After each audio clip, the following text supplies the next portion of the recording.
Hello and welcome to this episode of Demystified as we explore home cooking in a modern world. I'm Linda and I'm here with my friend Paul. Hello, Paul. Oh, Linda, How you going? I've got something for all the listeners. Oh, have you? Oh, excellent. Oh, Sound of Friday. I wondered what you were going to say. The sound of Friday. Just for those people, since we don't film this, and some days, thank goodness for that, Paul just opened a can of Melbourne Bitter. Yeah. And he's having a cooling beverage. It's the sound of Friday. It is very hot in Melbourne today as we record this. Paul has been cooking all day, so he's even hotter. So you've had a big day. We're not here to talk about the weather. No, we're not. But today we did have something nice in between the cooking that you were doing, getting prepped. A friend of ours had given us some fresh fish to try, and he had brought it in from overseas. It's a family business and he's looking at getting it off the ground, and it's for the European market. You might know it, we don't have that fish here. It's called sea bass. Yeah. And Branzino also. okay. Yeah. And so this was given to us as a sample, and so I cooked it today the way the person who gave us the fillets. You cooked it the other day. I cooked it the other day, sorry. Yeah. I cooked it the other day at home based on the way it was told to me by someone who said this is the best and has grown up with fish and loves it. This is the guy who's selling us. Who's selling us the Harry, fish. we're not calling you out, but Harry. Yes, Harry. And so Harry and his lovely family grow, this is a fish farm, sustainably done, so on, blah, blah. But anyway, so I cooked it and it was nice. It was fresh. It was nice and probably one of the best, given my success ratings with fish, as you know, not that high.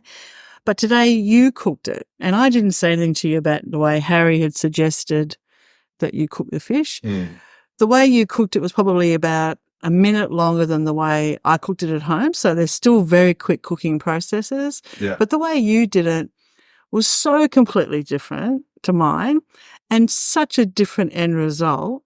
And I would have that any day of the week, hands down. Well, so let's tell them. So now that was a segue to you. Oh, okay. Back And to I'll me. tell them that. So the way Harry, the lovely Harry, had said to cook Let's the not fish. blame Harry. No, well, I wouldn't. Anyway, we're blaming Harry. We're not blaming Harry. We're just saying Harry suggested that the best way to cook the fish was in a medium hot pan. Yeah. With a little bit of olive oil, a non-stick pan, a little bit of olive oil, and to put the fish fillet down flesh side first, a little bit of salt only, nothing else, just a bit of salt both sides. And then to be very gentle with just trying to move the fillet so that when it moved freely, it was a sign that the underneath was cooked, and to gently flip it over onto the skin side. And then a little bit of salt on top, and then another 2.5 minutes. So the process was about 2.5 minutes to 3 minutes each side, no more. And it was really nice. It was lovely. We had it.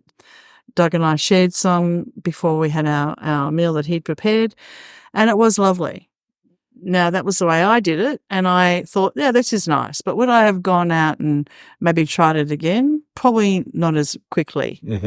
But then you cooked it today, and the method that you used was very different to my method. Yeah, so I start, and one of the most important, now we didn't steam it today, and I didn't steam it because given that he wants to sell this potentially into restaurants and stuff like that, I was thinking about how they would do it, which would be, I would suggest, pan fried, or certainly under a grill, a really hot grill would potentially be another method. I'd like to try it over charcoal on a barbecue too. I think that'd be quite good. So anyway, the method I used, I had a hot pan, and I think this is one of the funny things between chefs and home cooks. So I add what most people would term an abundance of oil. So it's not shallow frying by any stretch, but there is a film of oil coating the entire base of the pan.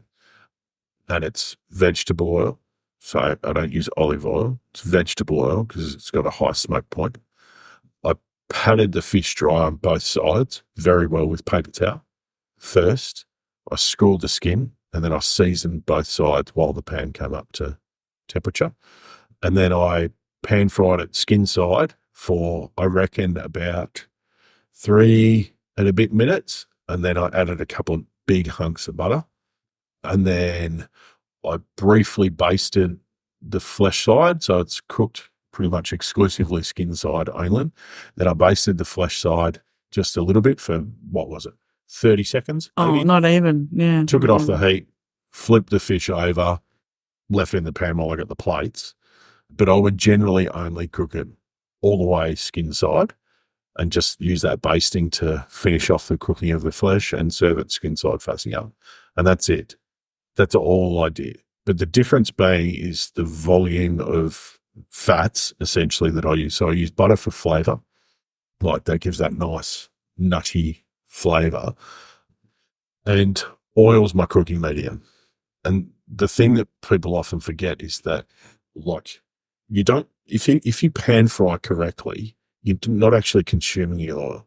It's just a cooking medium, right? So you're not actually, like, fish, a lot of fish, and particularly that fish, but a lot of fish isn't like an eggplant. It's not spongy. It doesn't draw the oil in. So as long as it's up to temperature and hot to start with, you're off to a good start. Then, yeah, the oil gets discarded, but it just gives you a better end result. That's all it does. It's just another cooking medium. It's like steam is a cooking medium. So oil is the cooking medium for deep frying. It's like water is the cooking medium for pasta. It's just a cooking medium. So everyone always gets a bit nervy about, oh no, I can't add too much oil. That's absolutely rubbish. It doesn't need to swim. You're not shallow frying, but like enough oil, because the oil carries the heat too. So oil carries the temperature. If you don't add enough oil, you're just relying on your burner or your cooktop and the fry pan. So the oil helps carry the heat evenly throughout the surface as well. Well, it wasn't oily at all. I can attest to that. Not oily at all. And I had only put a smattering of olive oil, which was suggested to me. But I think what we're saying is fish salesmen shouldn't necessarily be telling no, people but how to cook it is. fish. But what was interesting is that this is someone who loves fish, eats fish a lot. It's a huge part of his lovely partner Kiki. It's part of their diet, and like they're huge fish eaters. And this is the way he prefers it, maybe, which is great. But so I think if like the theory on like pan frying it, regardless of the volume of oil, right? Let's park that for a second. But pan frying at flesh side is, in my world, unless it's got no skin, like let's say a tuna steak or swordfish or marlin or something with no skin, then you've got no choice, right? But I think all you're doing is drying it out. That's all you're doing. The good thing about having a skin is it actually protects the flesh. That fish wasn't dry. not at all. Yeah. No, not at all. And it wasn't oily. It wasn't oily. Yeah. It wasn't dry. And that crispy skin. And it was interesting that when you put it onto the plate, you put the fillets skin side up. But when we ate them, first thing we did was flip them over and just. Yeah, but I just did that just to have a look. Oh, did you? Yeah. Oh, I did it because it was easy. You did it because I did it. Oh, I did it because I thought, no, I can then control the piece a bit better. But it was fantastic. Like, any day of the week I would have that. And it was just interesting. The two methods. Yeah. And normally I do try to steam my fish because I do love the snapper that we do, particularly with the leeks and the mustard. I do love that dish. It's so light. But it was just interesting. The two techniques with the fry pan are the very different results. Yeah. And look, I was just sort of more experimenting and thinking, okay, this is how a restaurant would do this. There is no doubt in my mind. As much as Harry would like to tell people that that's the best way to get out of this fish, I know if he sends that product into a restaurant, that's how they'll cook it. Like nine times out of 10, unless they're going to do something totally different with it and crumb it or batter it or steam it or whatever. If it's getting pan roasted, that's what's going to happen. It's not going to be this minimal amount of oil. It will be an abundance of oil. It will be butter. It will get basted. And I think you're missing out if you don't cook the skin enough. Fish skin is delicious. Like, and it gives you a different texture too, right? Oh, because fish can be very one-dimensional without skin. Like, it's like the flesh can be very it's like steak without a crust, like without a good sear and a good crust on it. It's very one-dimensional. So fish it's like well, what's another example? Well, the pork's probably the best one, right? Pork's awesome when you've got crackle. Yes. It's just that little bit better. Like pork's good, right? But Pork's great. Pork but with crackle is just, much better. yes. And I think you get a lot more out of pan frying skin side down first because it protects the flesh. And I know we've had that on previous sort of topics about the use of oil and how people are generally, particularly if you're a bit weight conscious or health conscious and you're trying to sort of, where you can. But today's fish. The trick with that is to make sure that it's hot. That's the real trick. I did notice how long you put the pans on the cooktop first. Yeah. Then you turned around and opened up the vacuum seal packets and dry. I did dry the fish as well when I did the same thing when I took the fillets out at home. But you did have them on the entire time that you were actually looking at the fish. Yeah. And getting it ready, patting it dry, and then got everything ready, got the butter out, cut it into some cubes. Yeah. And when everything was done, you then salted the fish and then turned around and put it into the pan. Yeah, well, I then actually put some oil in and then get that. She got that up to temp. And then put the fish in the pan. So, it took probably longer to do that. Yeah, you got than to actually cook it. Yeah, if you get your pan hot first, like there's a little bit. It depends on what you're cooking. Like sometimes very rarely have I done it. I'm just trying to think of an exact example, but sometimes you put your oil in the pan and you'll heat the pan and the oil together. I don't often do that because I think the oil will burn easier. So what I do is generally bring the pan up to temp, add the oil, and then give it 20 seconds, maybe 30 seconds, just to get some heat into the oil. And you can tell the oil gets a bit of a shimmer to it. You don't want it smoking, right? Yeah. Like that's too hot. But it gets a bit of a shimmer to it. And this isn't over extreme high heat. Like it was over a medium high heat. But the trick with cooking with oil is make sure it's hot.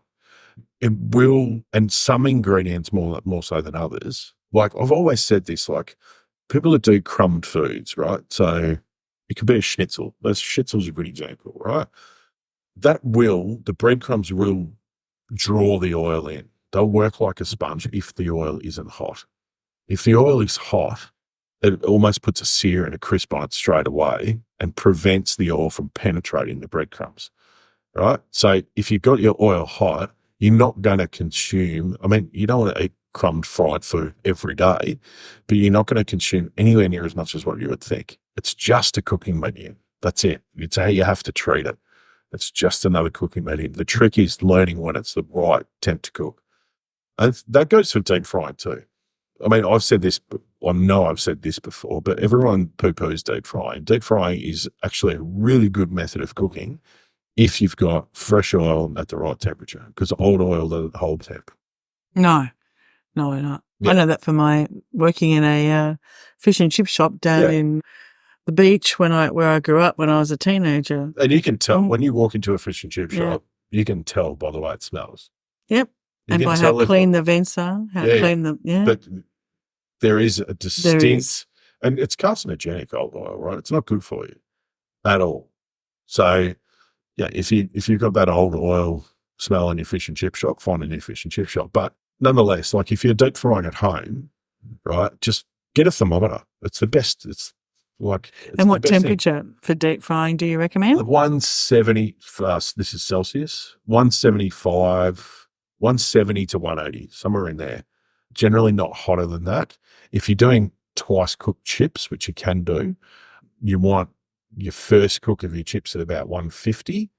And to blanch them. To blanch, to kind of cook them through. Yeah. And then your second cook's 175, 180. Yeah. But get a thermometer. It's the best thing you can do. And same theories apply to pan frying as they do to deep frying, as they do to blanching. A lot of methods of cookery where we say don't put too many ingredients in. So if you are deep frying something, don't fry the entire lot. Do it in batches. Give the oil time to recover, because as soon as you add, let's say you're doing fish, right? The only reason I've got fish on my mind is I'm going out tonight and my wife wants to have fish and chips. So if you're doing fish, do it in batches, because when you add fish, you cool the oil down quite dramatically. So get a thermometer that attaches to the side of your pot and just watch what happens. Because what will happen is the oil temperature will rise really quickly when it starts to bubble up, and then it will drop significantly. And so what's really good is if you can watch that and see it happen and sort of almost make adjustments on the run. So if you're doing it on a regular stovetop, you just turn it up. Deep fryers work on thermostats, right? So a thermostat will go, no, the oil's too cold, I need to fire up again. So, and that always happens as soon as something's added to it, because it cools it down so much. So yeah, and that was the same with the fish today, right? We had 4 fillets, and I did 2 pans. Yes. Yeah. Yeah. And those pans were just big enough for 2 fillets in each. They weren't touching. They Yeah. were on the flat side, and they weren't touching or going up the sides. Yeah. So, yeah, but just don't be scared of oil. That's, I think, I don't know if that's the moral of today's story, but No, but it was just interesting in those sort of small fillets. yeah, You might be not tempted to cook that way because you're thinking, oh, they might just absorb too much oil. They might be sort of too fatty.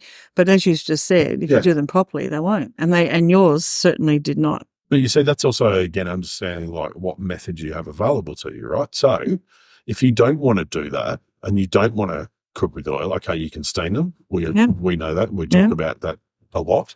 For a fish like that, I would say somewhere in the realms of 65 degrees would be enough. And these are fillets off the bone, right? So they're just relatively skinny fillets. They're reasonable size, but they're skinny. And they're going to take, 8 minutes maybe? Yeah. Or alternatively, like if you don't want to do the oil thing, do an papillote, wrap them in paper and put some, herbs, olives, and tomatoes and whatever else. So you've got different methods at your disposal, but you've got to know the methods to go, okay, even if I know how to pan fry properly, and that pan frying is a skill. It is just as much of a skill. No doubt. Any other method of cooking. So if you are super health conscious and worried about it, then just use another method. That's as simple as that. But pan frying is just as much a skill as is boiling, blanching vegetables properly, deep frying properly, shallow frying properly. That if you actually master all of that, then you can cook your fish however you want, and you'll get it bang on perfect every time.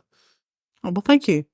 And thank you for that. And and I reached out to Harry, thank him for dropping in the fillets, because but it was a really nice soft white fish. Yeah, beautiful, beautiful. I mean, I had some experience eating that not his fish, but another sea bass from a very nice little aquaculture just off the coast of Croatia. And it was the first time I'd had it, and I was like, I felt like I was missing out on something by not having it. We don't have it in Australia, by not having it here. I think Harry thinks that too, which is why they're getting the family business off the ground, bringing it in from his family in Greece. Yeah, it'll be interesting to see how it goes. Because it's a big market, but it was lovely to try that, and it was a good topic for today because it was topical. No, it was good because it's something that I think we just need reminding about. Ooh. We've talked about this a little bit on other episodes about the use of oils and the use of your techniques and what they each do, but it was just so evident today. Yeah, it was good. Yeah. So thank you for that. Give pan frying a go. Yes. And I mean, I will say one other thing. What you could do is you could steam your fish first and then pan fry the skin.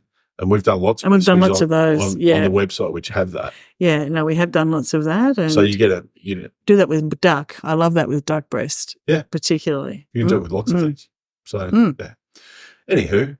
But the only thing not at temperature with oil would be a confit. Yeah, so that's a different temperature. Yeah, you bring as soon as you brought it up. No, I just thought now the test comes. No. So look at that. It's time to go. What is a confit? Let's tell the people at home, just in case they don't know. You're asking me? Yeah, you brought it up. You can't use the terminology unless you know what it means. No, you put me on the spot, Paul. But confit is go on. Pot of oil. Okay, it's a vehicle for oil to cook slowly in. Yeah, so the translation is cooked in its own fat. Okay. Okay, so usually duck confit would be cooked. Oh, duck fat. Yes. Right? But Yeah. confit is a technique. So it's not really a cooking method. That's more a technique where you submerge an ingredient in oil and cook it at a very low temperature. Now, generally the ingredients that you would use to do that are not ingredients that are going to draw oil. So you're not going to do an aubergine or No. courgette, zucchini, or, I mean, mushrooms do it quite well, funnily enough. So, but that's a totally different technique. Yeah, I get it. Yeah. And that's using ultra low temperatures over a long period of time. So it's almost like a braise, but not as hot as a braise, right? So braises, you're trying to break down intermuscular fat and intermuscular connective tissue and all the rest of it.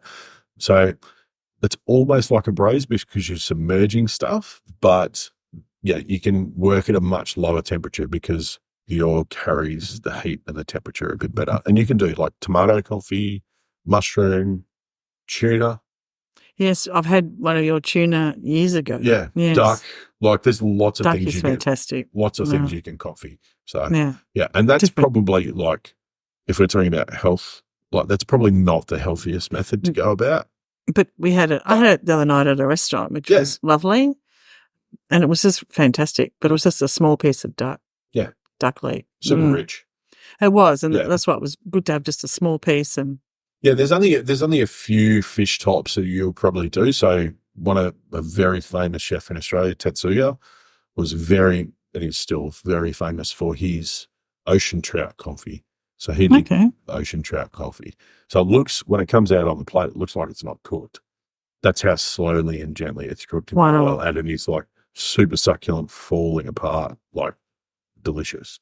So I would say there's only particular types. So if I thought about sea bass, that's not something that I would confit at all.